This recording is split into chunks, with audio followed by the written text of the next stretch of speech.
دا حافظ دمشقی رحمه اللہ قول سبول الہدا والرشاد فی سیرت خیر العباد اول جل کی مکتب نعمانیہ دا 308 صفحہ دا. لسم نمبر قول دا امام جلال الدین سیوطی رحمہ اللہ. امام جلال الدین سیوطی رحمہ اللہ دا سوئی دیوی عندی ان اصل المولد زما پنزبان اصل دا مولد شریف الذي هو اجتماع الناس اغا مولود شریف چا اغا اجتماع دا خلق پکیوی وقراءة ما تيسر من القرآن او لسل دا اغی چاسانوی دا قرآن کریم نا او روایت الاخبار الواردتی او روایت دا اغا اخبارو چی وارد دی فی مبدأ امر النبی صلی اللہ علیہ وسلم پا ابتداء دا امر دا رسول اللہ مبارک صلی اللہ علیہ وسلم کی وما وقع فی مولده اغا چی دا نبی علیہ السلام پا پیدائش کی واقعی دی وارد دی من الآیات او بیا غید پار دوی دسترخان خور کی او دوی خوراکو کی او دا نبی علیہ السلام دا پیدائش قصہ ووری وینصرفون من غیر زیادت علی ذالکا او دوی دا دی مجلس نفارق شی دی بانے نور زیادوالے نہیں کڑے قرآن کریم نیکان جمع شی قرآن کریم تلاوت شی احادیث داغے روایت بیان شی دا دین نور زیادے انکی دا من البدع الحسنہ دا بدع حسنہ اندے التي يصاب عليها صاحبها اگر بدعتو ندے چرس دا دی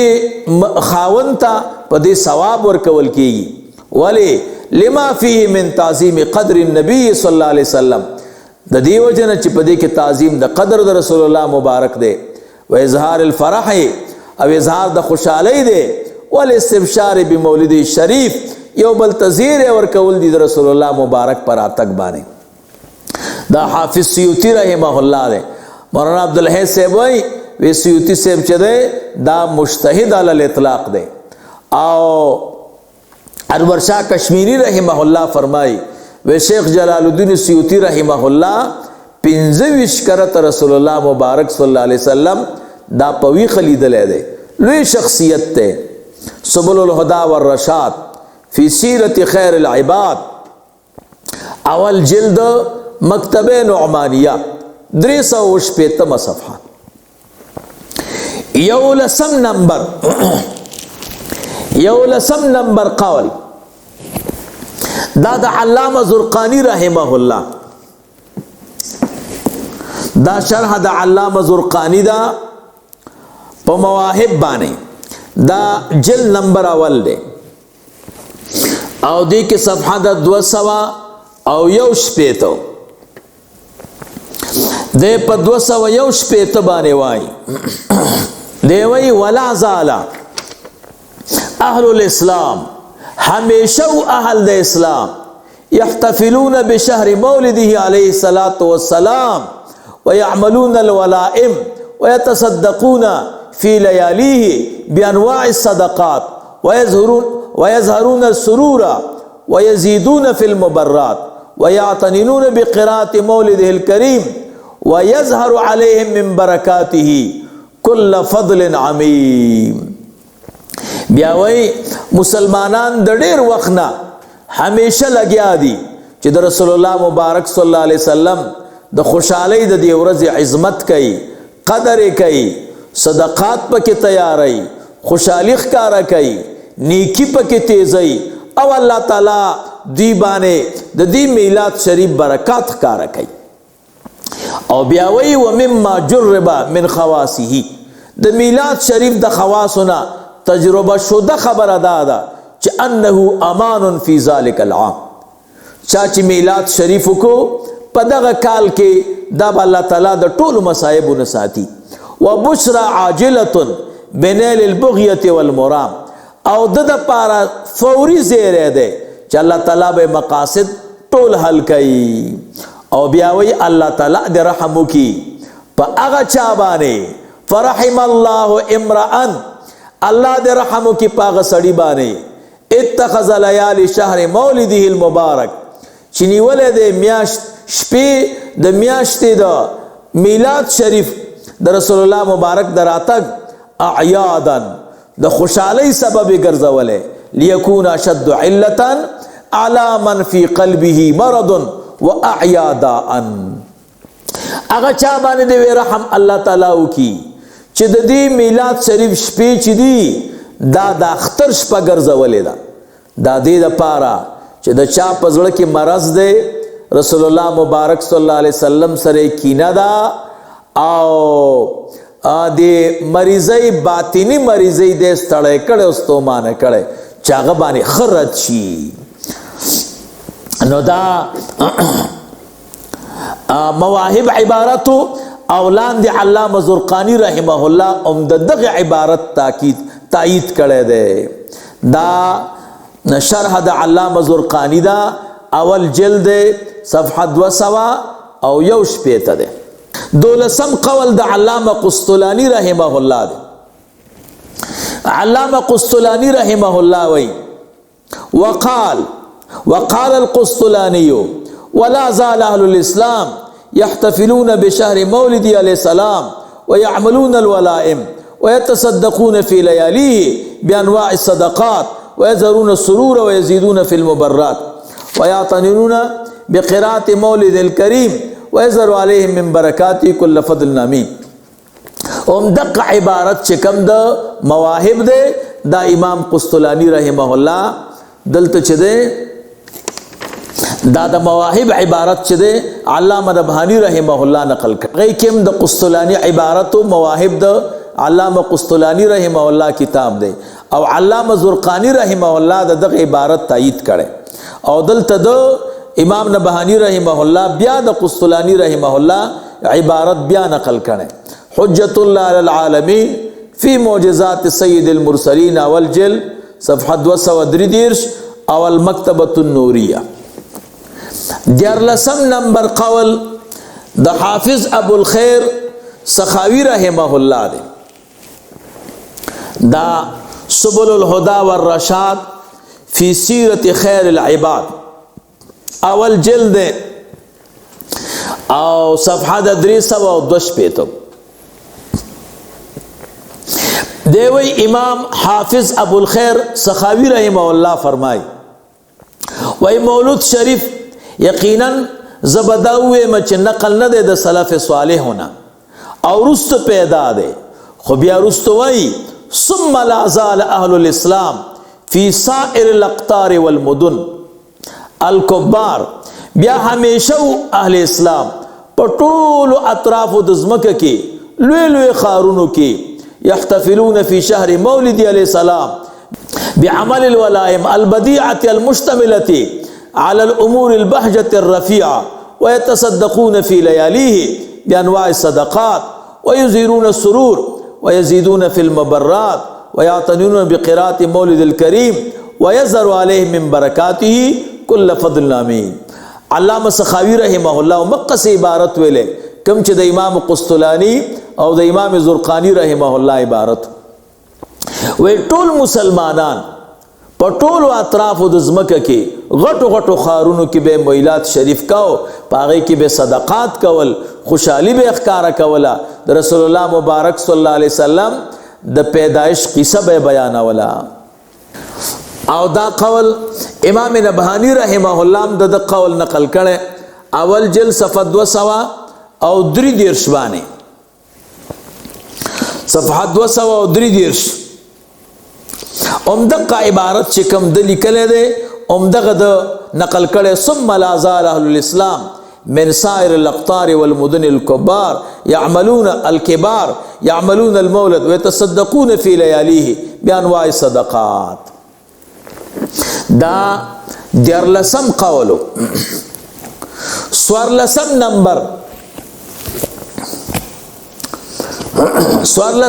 نمبر قول د امام ابن الجزري رحمه الله چې شیخ القرآن ورتوایی دا سبل الهدى والرشاد في سيرة خير العباد وقال الإمام الحافظ أبو الخير ابن الجزري رحمه الله شیخ القرآ دیوی من خواصه د خواص د میلاد شریف ندادا چانه امان فی ذالک العام چاچی مولود شریف کو امان بوید د پارا پدغه کال کې الله به د ټولو مصائب نساتی وبشرى عاجله بنال البغيه والمرام د پارا فوری زیره ده په حاصل والد مقصود کې او د مرام کې الله تعالی به ټول حاجتونه پوره کوي. پنځلسم نمبر قول دا حافظ ابن کثیر رحمه الله دا حافظ ابن کثیر رحمه الله دا په خپل تاریخ کې داغه بادشاہ صفت کوي کان یعمل المولد هغه مولد شریف کو فی ربیع الاول ويحتفل به احتفالا هائلا بیا د بادشاہ صفت کوي وکان شهما شجاعا بطلا عاقلا عادلا رحمه الله واکرم مسواه. کم بادشاہ چې میلاد شریف کړي حافظ ابن کثیر سے وائی دا شہمو شجاعو بہادرو عاقلو عادلو اللہ دے پہ رحمو کی او زید دملاستی او دو سیدلو دا دی اللہ تعالی دا عزت والا کی او بیاوئی بیا شیخ ابو الخطاب ابن دحیاء اغچ دینو دے پبارک کتابو لیکو التنویر فی مولد البشیر النذیر فاجازه بألف دینار. هغه چې میلاد شریف باندې کتاب ولیکو بادشاہ ته وروړ هغه ورته 1000 دینار ورکړو 1000 دینار. پنځلسم نمبر قول د علامہ ابن ظفر رحمه الله وقال علامہ ابن ظفر رحمه الله اغوی وقد عمل المحبون للنبي صلی اللہ علیہ وسلم او عمل کړه د محبان رسول الله مبارک سره چې د چامینه ده فرحا بمولده الولائم هغه کې چې ده ډوډۍ برابر کړي ده خیرات برابر کړي ده او بیاوی فمن ذلك ما عملوا بالقاهر المعصية من الولائم الكبار الشيخ ابو الحسن المعروف بابن قفل. نوی محبان چی دی در رسول اللہ مبارک صلی اللہ علیہ وسلم پر آتک بانے دا خوشحالی اظہار کئی اغید پار خیراتون برابرئی. سبل الہدا والرشاد فی سیرت خیر العباد اول جلد مکتب نعمانیہ 335 صفحہ. شپاڑسم نمبر قول د ابن قفل رحمه الله دیوی ابو الحسن چه معروف دے پہ ابن قفل بانے ویدا شیخ شیخنا دا زمنگ دا استازو اغب میلاد شریف کو اغب مولود شریف کو. واللسم قول دا دا شیخ جمال الدین رحمه اللہ دے بیاوی ددن مخ کی بشیخ جمال الدین عجمی الحمزانی رحمه اللہ اغب چی دینو دا میلاد شریف کو لوی عالم تیر شوید. واللسم قول یوسف الحجار رحمه اللہ پا مصر کے بے میلاد شریف کو بیاوی وقد رأى النبی صلی اللہ علیہ وسلم در رسول اللہ مبارک صلی اللہ علیہ وسلم ولید وهو يحرض یوسف المذکور على عمل ذالک. رسول اللہ مبارک صلی اللہ علیہ وسلم دا یوسف چه دے تیزو پا عمل دا مولود شریف چه خواب خواب مولود شریف کے رستو رازی پا اقوالو کی بدر تراشی یوسف سیبتا رسول اللہ مبارک فرمائل لأضربنکا زبتا وہما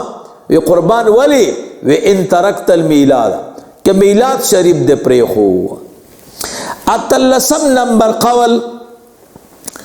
دا منصور النشار دے دیوی یقول رأیت النبی صلی اللہ علیہ وسلم فی المنام رسول اللہ مبارک صلی اللہ علیہ وسلم یہ خوب کی ولید یقول لی ما تیوی قل لہو دغه ابو بکر الحجار ته وایا لا یبطلوه چې باطل نه کې او پری نه دی میلاد شریف، یعنی المولد دا میلاد شریف. ما علیک ممن اکل و ممن لم یاکل، تا باندې اس باک نشتا ته چې کوم میلاد شریف تیارې او صدقه کې کسو کې خوري او که خوري نه. صلی الله مبارک صلی الله علیه وسلم ورته وایي چې میلاد شریف بنه پرېږدي. نو نسم نمبر قول د علامه زرهونی رحمه الله دیوی سمعت الشیخ ابا موسی الزرهونی رحمه الله یقول دیوی رأیت النبی صلی الله علیه وسلم، رسول الله مبارک صلی الله علیه وسلم بیولد فی النوم په خوب کې، فذکرت له ما یقوله الفقهاء، نبی علیہ الصلوۃ والسلام ته تذکرہ وکړه د هغه خبرو چې فقها وایي په عمل د ولائمو کې په مولود شریف. فقال علیہ السلام، رسول الله مبارک صلی الله علیه وسلم فرمایل دی وی ما رسول الله مبارک صلی الله علیه وسلم نه پوښتنه وکړه. قربان بعض علما وایي چې مولود شریف کوي، بعض وایي مکوي، د چا ومنو؟ نبی علیہ السلام فرمایل من فرح بنا فرحنا به، څوک چې په مونږ خوشاله کیږي مونږ هم وربانې خوشاله کیږو. نو دا د رسول الله مبارک صلی الله علیه وسلم فتوا ده. شلم نمبر قول دا د ابن دحیہ الکلبی رحمه الله چې هغه په دې باندې کتاب لیکلی التنویر فی مولد البشیر النذیر. یوشتم نمبر قول دا د علامه ابو طیب حجت الله علی العالمین فی معجزات سید المرسلین، دا اول جلد صفحه 238 ده، دیزه کې وای 238 صفحه ده. ابو طیب محمد ابن ابراہیم المالکی رحمه الله فرمائی دیوی احد العلماء العاملین، یو د علماء د عاملیننا فی اليوم الذي فيه ولد النبي صلی الله علیه وسلم، دنه پختنه وشو په بار د هغه ورځ کې چې رسول الله مبارک صلی الله علیه وسلم پکې پیدا شوه. فیقول د ورتوی یا فقی هذا یوم سرور، دا ورځ د خوشحالی ده، دا ورځ د خوشحالی ده. دې کې ماشومان پریدا د مکتب نه پریدا چې خپل خوشحالي وکي. علامه نبهانی سے وایي وهذا منه،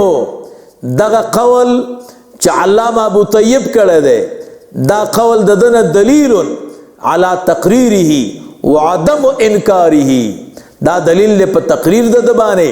او په عدم انکار د میلاد شریف. وهذا الرجل كان فقيها، او دا سړی چې دا فقيه مالکيا مالکیو او په علوم کې لوړه مرتبه ورته حاصله شوې وه، پرهیزګاره سړی و. 695 کې دی تیر شوی دی. دا 21 نمبر قول مې درته په علماو کې وښود. 22 نمبر قول دا ما سره کتاب دی النعمة الكبرى على العالم فی مولد سید ولد آدم، دا د علامه ابن حجر حیتمی رحمه الله کتاب دی. دیجے کہ وہی فصل فی بیان فضل مولد النبی صلی اللہ علیہ وسلم، دا فصل دے پا بیان دا فضیلت دا رسول اللہ مبارک دا مولد شریف کی. دی کہ دا خلفاء راشدین و اقوال ذکر کری. دیوی قال ابو بکر صدیق رضی اللہ تعالیٰ عنہ، ابو بکر صدیق رضی اللہ تعالیٰ عنہ فرمائی من انفق درہمن، چاچی یو روپیم خرچ کڑا علی قراءت مولد النبی صلی اللہ علیہ وسلم، پلستلو دا مولود شریف دا رسول اللہ مبارک، کان رفیقی فی الجنہ، ابو بکر صدیق سے فرمائی دا زمان ملگر دے پا جنت کی. اگا ملگری وی دا ابو بکر صدیق نے ثابت کا دا واخلا. وقال عمر رضی اللہ تعالیٰ عنہ، عمر فاروق رضی اللہ تعالیٰ عنہ فرمائی من عظم مولد النبی صلی اللہ علیہ وسلم، چاچ تعظیم کو دا رسول اللہ مبارک صلی اللہ علیہ وسلم د پیدائش فقد احیا الاسلام د اسلام ژوند دیک. وقال عثمان رضی اللہ عنہ عثمان رضی اللہ تعالی عنہ فرمائی دریم خلیفہ دے من انفق درہمن چاچے خرچ کے یو روپئی علی قراءت مولد النبی صلی اللہ علیہ وسلم پلستلو در رسول اللہ مبارک صلی اللہ علیہ وسلم دا پیدائش پا قصہ بانے فکأنما شہد غزوة بدر و حنین لکه چې غزوه بدر او حنین کې شرکت کړي. وقال علی رضی اللہ تعالی عنہ او حضرت علی سے بوئی من عظم مولد النبی صلی اللہ علیہ وسلم چاچ تعظیم کو در رسول اللہ مبارک د مولود وکان سببا لقراءته او د سبب ګرځیدو د پاره د لستلو د قرأت د رسول الله مبارک د پیدائش د قصې لا یخرج من الدنیا دے بنوزی د دنیا نا الا بالایمان مگر پا ایمان سرا ویدخل الجنت بغیر حساب او جنت تب داخلی کی بغیر د حساب نا. یوش قول میں در تاغوی سلور میں د خلفاء راشدین در تووی نو دا پنځه قول د علماء شو. شپږ قول ووري. وقال الحسن البصری رضی اللہ عنہ حسن بصری سے بوئی وددتو ما دا خوخه گنل دا لو کان لی مثل جبل احد کاش کے ما دا پاروے پا مثل دا غرد احد ذهبا سرزر فانفقته او دامی خرچ کروے علی قراءت مولد النبی صلی اللہ علیہ وسلم پلستلو دا رسول اللہ مبارک صلی اللہ علیہ وسلم دا پیدائش پا قصہ بانے نوڑیر بخوا. ووشتم نمبر قول وقال جنید البغدادی رحمہ اللہ جنید بغدادی سے وئی من حضر مولد النبی صلی اللہ علیہ وسلم سوک چید رسول اللہ مبارک میلاد تا حاضر شو وعظم قدرہو او داغی دا قدر تعظیم اوکو قدر الوے کو فقط فاز بالایمان دے پا ایمان بانے کامیاب شاء اللہ بورتا ایمان نصیب کی. اتوشتم نمبر قول وقال معروف الکرخی رحمہ اللہ من حیع طعاما دعوی رہی معروف کرخی رحمہ اللہ فرمائی چاچے طعام تیار لأجل قراءت مولد النبی صلی اللہ علیہ وسلم دا پارد لستلو دا قراءت دا رسول اللہ مبارک دا پیدائش دا قصی وجمع اخوانا او رون راجم اکڑو و اوقد سراجن دیوی بلکڑی ولبس جدیدان نوی کالی واغست وتبخرا وتعطرا او خوشبوئی ولگولا تعظیما لمولد النبی صلی اللہ علیہ وسلم دا پارا دا تعظیم دا رسول اللہ مبارک دا پیدائش حشرہ اللہ بے راپورت کی یوم القیامتی پورز دا قیامت کی مع الفرقت الاولا داول ڈل سرا من النبین چن بیاد وکان فی اعلا علیین او دابا دا علین پا اعلا مقام کیوی. نہوشتم نمبر قول وقال وحید عصره وفرید دهره الامام فخر الدین الرازی امام رازی رحمہ اللہ فرمائی ما من شخص نشت یو سڑے قرأ مولد النبی صلی اللہ علیہ وسلم چو اولو لید رسول اللہ مبارک دا میلاد قصہ علا ملحن پا مالگا او برن یا پا غنمو او شیئن آخرہ یا پا بل شبانے من الماکولات دا خوراک شیوننا الا ظہرت فیہ البرکتو مگر دیکی ببرکت چدے اخکارکی وفی کل شین وصل الیہ او ہر غشی کی بمبرکت کارکی چورسی گدتا من ذالک الماکول دغی خوراک شینا فإنه يسترب ولا يستقر حتى يغفر الله لآكله اللہ تعالیٰ بددی خلون کتا بخنک او بیاوی وَإِن قُرِئَ مولد النبی صلی اللہ علیہ وسلم او کولو صلی شد رسول اللہ مبارک صلی اللہ علیہ وسلم دا پیدائش قصہ علامہ ان پوپو بانے فمن شرب من ذالک الماء چاچی دا دیوبون چکاکو کا دخل قلبه الف نور و رحمت داخل بشد دا زلطا ذر ناگان و رحمتنا وخرج منه الف غل و علت او ذر بیماری او کینی بترین وزي ولا يموت ذلك القلب يوم تموت القلوب دا زړه به نه مړ کیږي په ورځ چې زړونه مړ کیږي. بیا وی ومن قرأ مولد النبي صلی الله علیه وسلم مولد النبي صلی الله علیه وسلم چا چې د نبی علیہ السلام د پیدایش قصه وی علی دراهم مسکوکتن فضه كانت او ذهبا پر روپیو باندې کده سرو زری یو کده سپینو زری وخلطت تلك الدراهم بغیرها دا روپی د نور سره یوځای کی وقعت فيه البرکه پدې کې و برکت واقع کیږي ولا يفتقر صاحبها د دې مالک بنه غریب کیږي فقیر کیږي بنا او نه به محتاج کیږي ولا تفرغ يده لاس به نه فارغ نه خالی کیږي ببرکت النبي صلی الله علیه وسلم. وقال الامام الشافعي رحمه الله امام شافعی رحمه الله وای دا یو دیرشم قول. امام شافعی سے وای من جمع لمولد النبی صلی الله علیه وسلم اخوانا چاچی جمع کړ د رسول الله مبارک میلاد د پاره ورونه وهيئ طعاما طعام تیار کو واخلا مکانا یو زیور تخالق وعمل احسانا وصار سببا لقراته بعثه الله يوم القيامه الله به راپورته کی پرز قیامت کی مع الصدیقین والشهداء والصالحین ويكون في جنات النعیم. علامہ سری سقطی رحمہ اللہ فرمائی دا دو دیرشم نمبر قول من قصد موضعا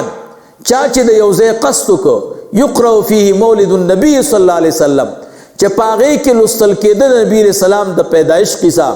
فقد قصد روزتا من ریاض الجنہ دا قصد کو دا یو باغچی دا باغچو دا جنت لأنه ما قصد ذالک الموضع ذکر ندے قصد کرے دا غزے الا لمحبت النبی صلی اللہ علیہ وسلم اور بیاوی رسول اللہ مبارک فرمائی من احبنی کان معی فی الجنہ چاچے ما سر مینہ اکڑا دے با ما سر پا جنت کی. دیرشم نمبر قول وقال سلطان العارفین الامام جلال الدین السیوطی رحمہ اللہ دیکھے وئی ما من بیت نشت یو کور او مسجد یا یو جماعت او محلت یا محلہ قرئ فیہ مولد النبی صلی اللہ علیہ وسلم چپاغی کی در رسول اللہ مبارک در پیدائش کی سوشی الا حفت الملائکت ذالک البیت مگر پٹی ملیکی دغا کور او دغا جماعت دغا محلہ او ملیکی دوی دا پارا دعا کئی اہل دغا زیتا او اللہ تعالی اور بانی رحمتون اور رضامندی چی دے اغا نازلی. او بیا رستو بیا وائی ما من مسلمن نشتا یو مسلمان چی در رسول اللہ مبارک دا پیدائش قصد دا پکور کی بیان شی منگر اللہ تعالیٰ دا دی کور نا قحط و وبال رکی دا کور سوزیدل ترین لرکی دا غرقیدلو نے ساتی دا فات و بلیاتونا دا بغض و دا کینینا او دا بد استرگونا دا غلونا اللہ تعالیٰ دی طول ندان ساتی. نبی رستوی فمن ارادا حافظ ابن حجر سے بوئی الحیتوی فمن اراد تعظیم مولد النبی صلی اللہ علیہ وسلم چی دا چا ارادوی چی دا رسول اللہ مبارک دا پیدائش قدرو کی یکفی حاز القدرو دمر اندازہ ورتکافی دا. محترم شپک درش قول دا علماء میں در توی باقی دے عبارت کی ٹک پوگا کی گی دا مخامخ راتا گروپ لگے دلے دے او سترگی میم کمزوری دی نو عبارت راتا پورخ کاری نا آچی دے گروپ تا گورم او بیا کتاب تا گورم نو تیارش نو خطاسو دا کتابون حوالہ دی دا پار در کوم چی خپل اگوری چی دا پا دی کتاب کشتاو کنا. باقی دا چاو بکر صدیق سے با دا دی خلفاء راشدینو دا دی کسو کوئی دا دی سندو آیا نو ز مستدل نیمو ز ناقل ما کتاب میں در تخودلے النعمت الکبرى علی العالم دا حافظ ابن حجر رحمہ اللہ دلتا برتے او خوشتبی مکم ما یو ملگرے ما تیوی چستا تقریر میں وورے دا او پا تقریر کی دا بکر صدیق سے دا عمر فاروق سے او دا عثمان سے او دا علی سے اقوال دی پا میلاد کی ویلیو ما تیوی میرا بانیو کا بے سند خبر مکو ما ورتوی سند تا ضرورت شتا راتوی شتا میں پدی دلیل آیا وی عبداللہ ابن مبارک سے قول دے پا مقدمہ دا مسلم کے دے لولا الاسناد لقال من شاء ما شاء ما ورتوی دا عبداللہ ابن مبارک سے دی قول سند آیا وی دا دی سند خو نشتا मैं تام دا سے حواله ورکړ چې سند درته نه دی معلوم، ما حواله ورکړې دا سند راته نه دی معلوم، ستا خبره صحیح ده او زما غلطه ده. کله چې په کتاب باندې چا حواله ورکړه نو دی ناقل باندې تصحیح د نقل ضروری ده، سند ور باندې ضروری نه ده. لہذا دغه کتاب دی دا ملګری به درته قسم وباسي او د سیټ کې به درکې درته دی کتاب کې داشته حافظ ابن حجر حتمی رحمه الله کتاب دی. نو شپږ دېرش اقوال مې د علماو درته ووي. اوس به زه انتظار کوم چې متقدمین علماو کې کم یو عالم په میلاد رد کړي، چې کم رد کړي هغه په منکراتو کړي. اللهم صل علی سیدنا مولانا محمد.